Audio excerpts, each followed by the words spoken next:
Salut les rouleux de dés, Papa Liam en direct de ma maison, présentement en train de se placer. Ben, je sais que vous êtes pas en direct, mais je vais pas m'éterniser là-dessus encore.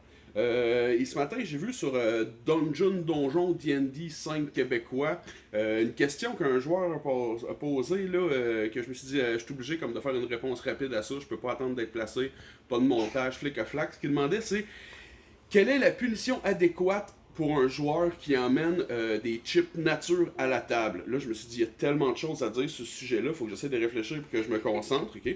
Premièrement, je pense que c'est le genre de truc qui se fait en metagaming, tu sais.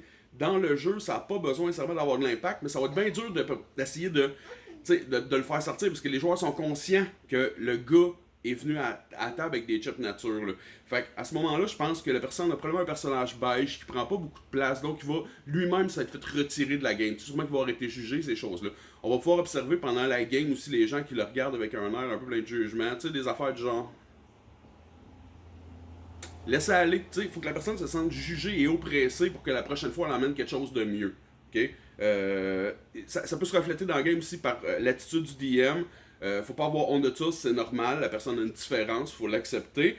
Mais tant qu'on l'a pas accepté, c'est normal que le DM va avoir tendance à dire ta soupe goûte rien, elle goûte flat, mettons. C'est le genre d'affaires qui peuvent avoir comme une répercussion sur la game. Laissez aller, il va se sentir jugé puis il va changer. Je veux juste parler après ça, il dit est-ce qu'il peut y avoir des exceptions du genre est-ce que la punition doit être plus sweet si jamais il y en a une trempette pour ces chips ordinaires. Bon, moi ce matin là, je me suis dit mon dieu, y a-t-il des exceptions? Moi je pense que si quelqu'un se pointe avec des tostitos puis de la salsa puis du fromage mettons, tu sais bon qui a fait la célèbre trempette avec du fromage à la crème, de la crème sûre, du fromage, de la salsa là-dedans, là, puis des oignons, toutes sortes d'affaires. Bon, je pense qu'à ce moment-là, c'est plus vraiment des chips ordinaires, je pense que c'est plus un repas. Je pense que quand on parle de tostitos, de nachos, on considère plus que c'est des chips ordinaires, je pense que ça a sa classe à part. Et personnellement, si quelqu'un amène des Miss Vickies, puis qui est sauce dans une espèce de fromage à la crème fouetté à saveur de ciboulette, peut-être que là, je vais avoir tendance à être un peu moins plein de jugement. Je me dis, bon, il y a quand même du fromage à la crème, je suis un gars qui aime beaucoup le fromage, fait que je me dis, bon, c'est sûr que c'est pas des Doritos, mais ça peut faire la job. Tant qu'à moi, je prends le gars qui amène des chips ordinaires, je l'amène en même catégorie que celui qui amène de l'eau Perrier, mettons, tu sais. Celui qui amène sa bouteille d'eau.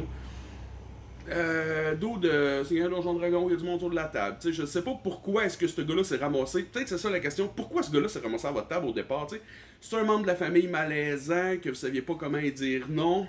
C'est un cousin éloigné, c'est quelqu'un qui est dans la famille, votre conjointe, que vous n'avez pas été capable de dire non. Il y a des raisons, mais pensez à ça. Puis consultez votre groupe en cachette sans que la personne le sache pour lui parler. Qu'est-ce que tu penses de ce gars-là? Es-tu vraiment intéressant? Y amène-tu quelque chose à la game? On devrait-tu l'expulser subtilement en disant que la game finalement se Il amène rien à la table. Il amène rien à la table, exactement. Y a-tu moyen de dire, mettons, la game finalement est finie, on continuera pas, c'était plate, puis là, ben, change de soir, puis tu l'invites pas. Bon, informe-toi, peut-être que lui, il joue à. S'il y avait un chip ordinaire, il y a des chances qu'il y ait des games de pétanque à chaque mercredi soir. Il joue au bowling, essaye de connaître son horaire, spot le soir qu'il peut pas, puis transfère la game ce soir-là, ça passe sweet. Fait que voilà, ça a fait du bien de pouvoir parler de donjon un peu ce matin. Là, ça défoule en attendant que j'aie fini de monter le studio pour que je fasse des vraies vidéos, toutes montées avec de la musique puis tout. En attendant, bonne journée les rouleux de dés. Dépêchez pas de stop là parce que pas de montage.